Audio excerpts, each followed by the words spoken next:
What is going on, everyone? My name is the California Cougar, and welcome back to another episode of the Survivor Season Review Series. Today, we are reviewing Survivor Season 36. This is Survivor Ghost Island.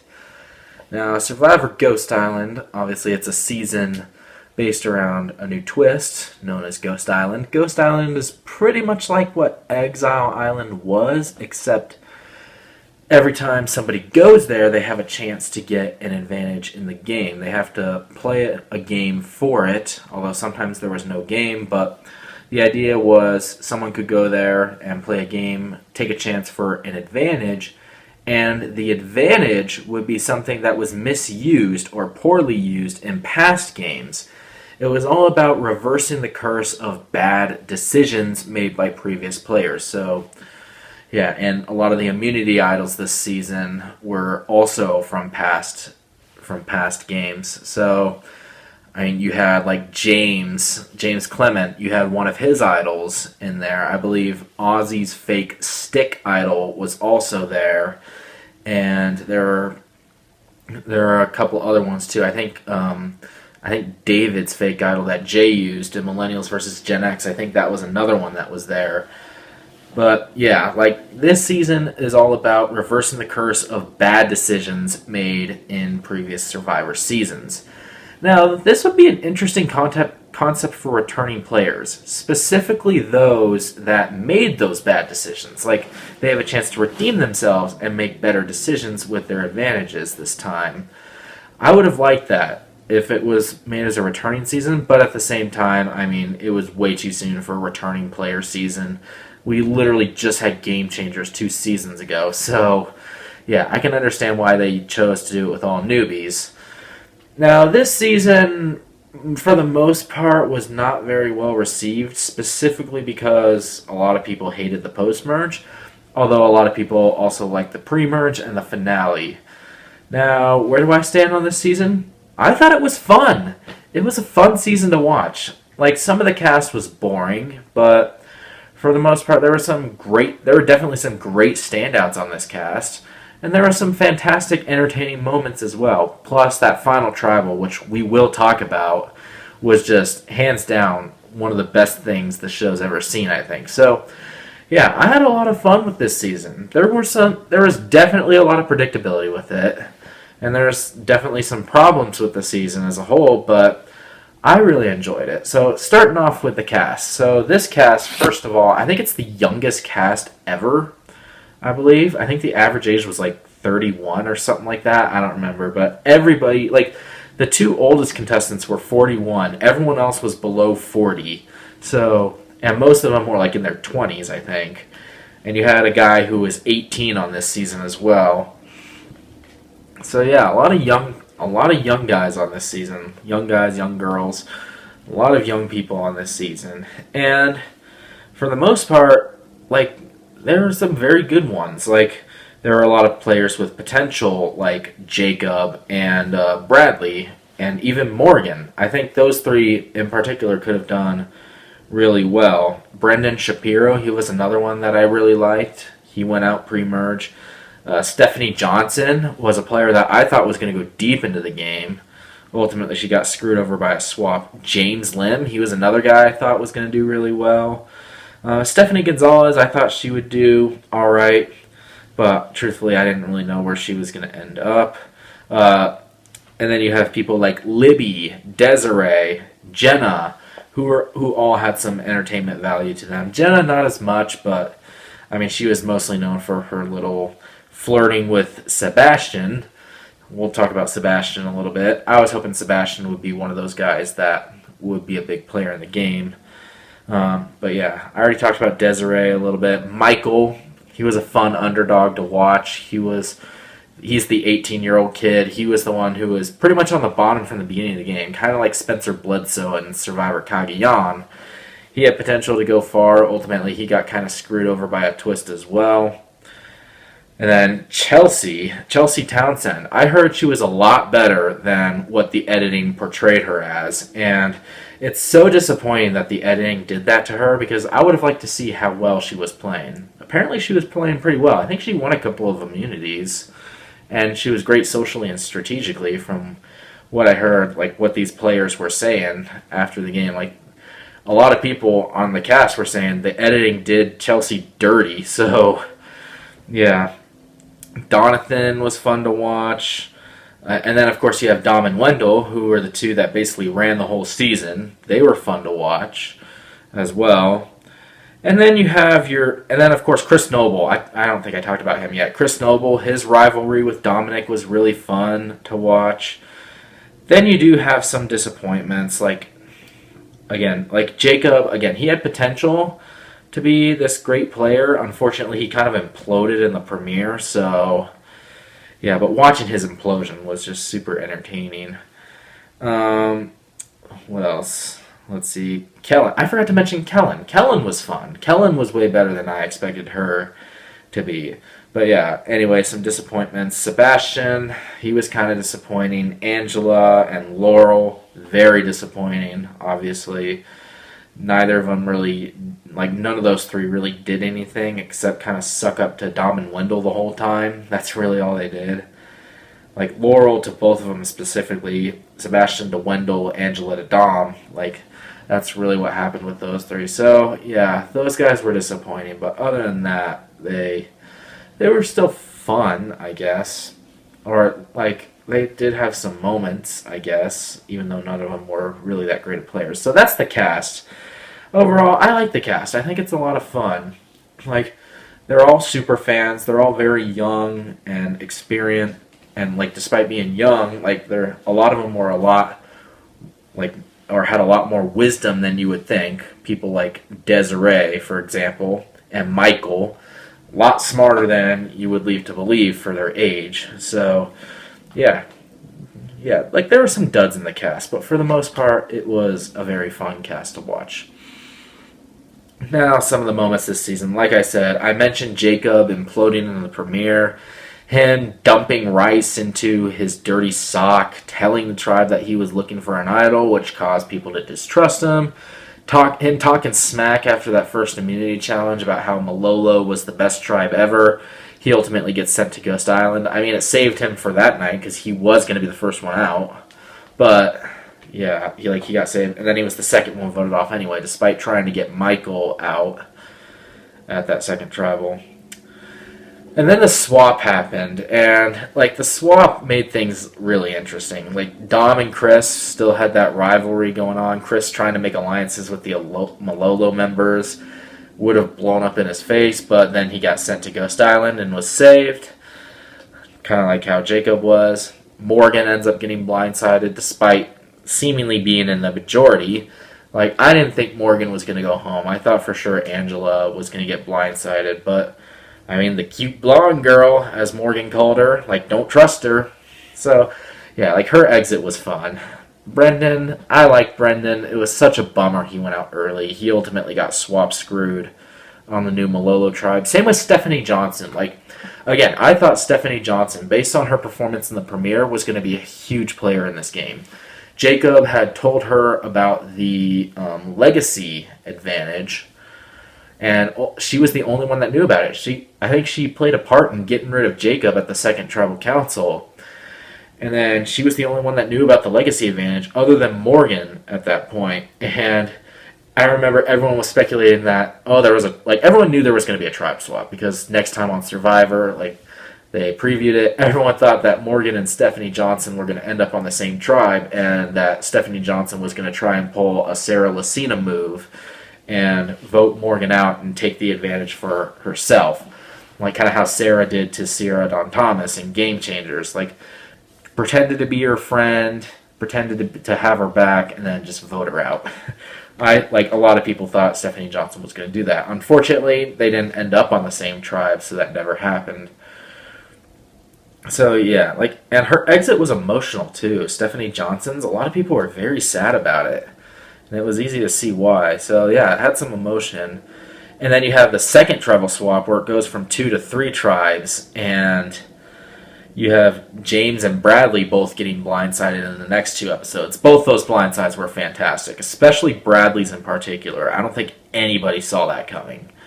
But, Yeah, like it was a fun blindside. That's what Bradley gets for being one of the biggest trolls. But yeah, he was a fun character. It's a bummer he didn't make the merge.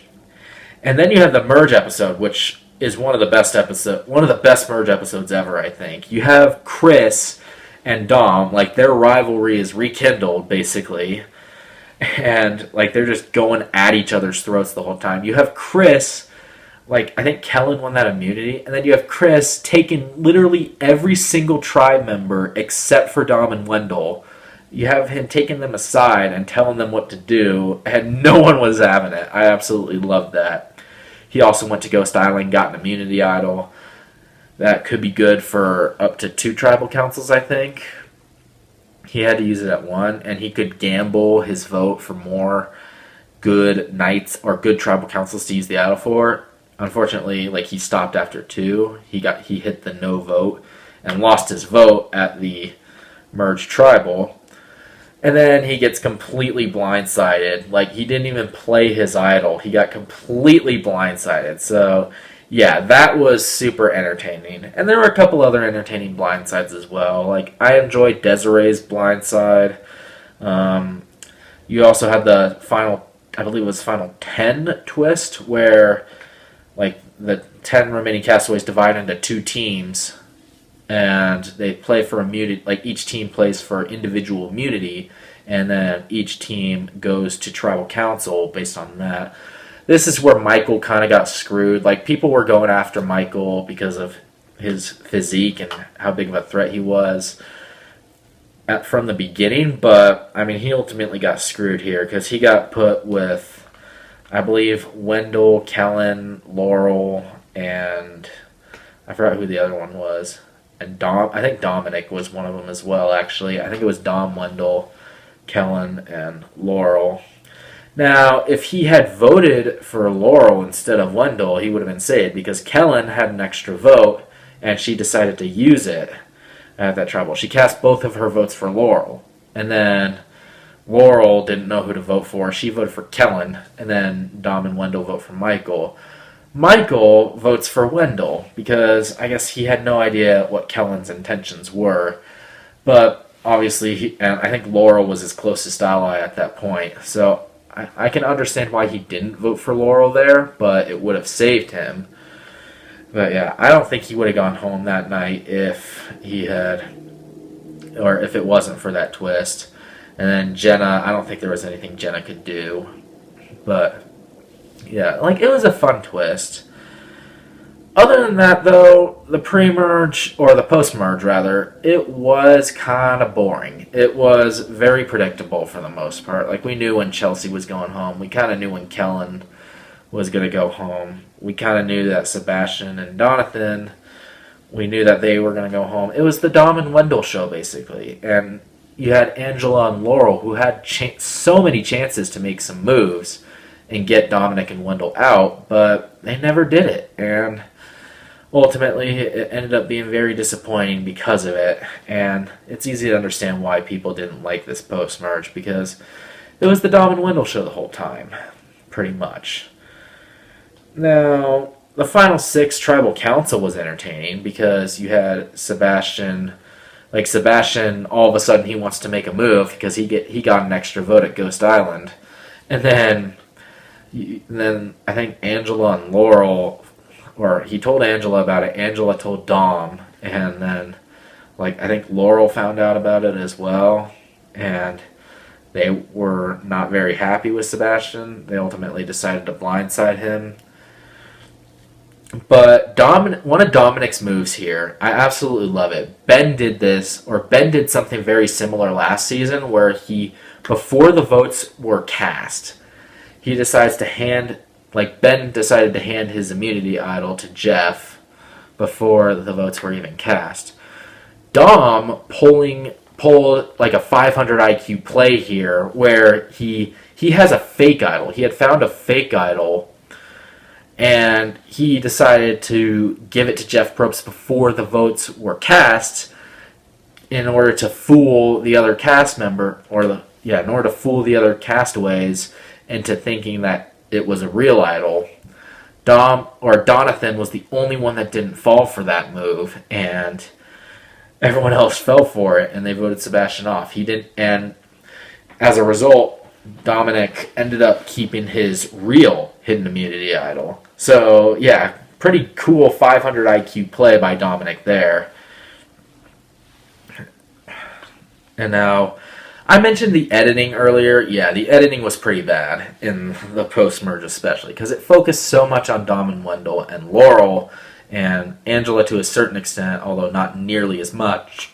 But it focused on Dom, Wendell, and Laurel so much that we didn't really get to know anything about the other players. Like, we never really got to know Sebastian, and we never really got to know Chelsea, even though, again, many of the people out there were saying that Chelsea was a huge threat to win the game. She was playing super well. And so it's really unfortunate that we never got to see that from Chelsea because I like Chelsea. I think she had the potential to go pretty deep into the game. And yeah, while she finished 8th, which is pretty deep, I do think she could have gone a lot farther. And I would have liked to see more from her because she almost got like the Purple Kelly type of edit. So yeah, disappointed to hear that she was actually a big threat in the game, but they never showed it through the editing. So yeah, definitely some problems with the editing and focusing too much on certain players while not focusing enough on other players. Now, I already mentioned the final 6 travel. The final 5 travel, whatever. Donathan gets voted out. Like, Donathan was a fun character. Like, all his quote-unquote his bombs that he dropped at Tribal Council were fun. But yeah, like, other than that, like, we kind of knew he was going to go out. And then the final 4 was whatever. Dom had a huge missed opportunity here. Obviously, no one had done it yet, but if Dom had done this, I definitely think he sweeps the vote. What he should have done after he won immunity, like, they had the fire-making challenge, kind of like they did in Heroes, Healers, Hustlers. They had this fire-making challenge. What Dom should have done was give up his immunity to either Angela or Laurel and then take on Wendell himself in fire-making. That's what he should have done. And had he won that fire-making challenge, he wins the game. 100% he wins the game. But, of course, that didn't happen. He decided to put Angela up against Wendell. Like, he knew he had to get rid of Wendell at that point because, like, there was just no other chance. Wendell had just as many idols as Dom did, basically, so they never really had a chance to get rid of him. And plus, he was also really good at challenges. Oh, yeah, speaking of Wendell and challenges, one of the biggest blunders was Wendell on the puzzle of one challenge. Like, he finishes the puzzle, and he's like, he just holds his arms out like this, and he's like, I'm done. And then, like, 5 seconds later, Laurel finishes her puzzle and shouts Jeff's name. Jeff calls to Laurel, says, Laurel wins immunity. And Wendell was like, oh, man, I forgot to call I guess I have to call your name. And then, like, that, we know, like, that has traumatized Wendell ever since. We'll talk about that later. But, yeah, like, Wendell did redeem himself in a later immunity challenge where he finished with a puzzle where he was like, Jeff Probst! So, yeah, there was that. But, yeah, I thought I should mention that. Alright, let's talk about the final tribal, shall we? So, yeah, I already mentioned how Angela went up against Wendell. She lost the fire-making challenge, so the final 3 was Laurel, Wendell, Dominic. We knew it was going to be between Dominic and Wendell. We just didn't know how close the vote was going to go. I think everybody thought that Dominic was going to win. I would have thought that Dominic was going to win. I think Dominic was playing a fantastic game. But the vote was a tie. It was 5-5. So yeah, 5-5. The vote was tied. This is the first time we ever had a tie in the final vote. So for that reason alone, like, it's honestly the best ending to Survivor I think we've ever seen. Despite what the rest of the post-merge was, like, the ending was super fantastic. And despite it being the Dom and Wendell show, we would not have gotten it if Dom and Wendell were not both in the final 3. I think Dom would have beaten pretty much anybody else in the final, like, 6 or 7 or something like that.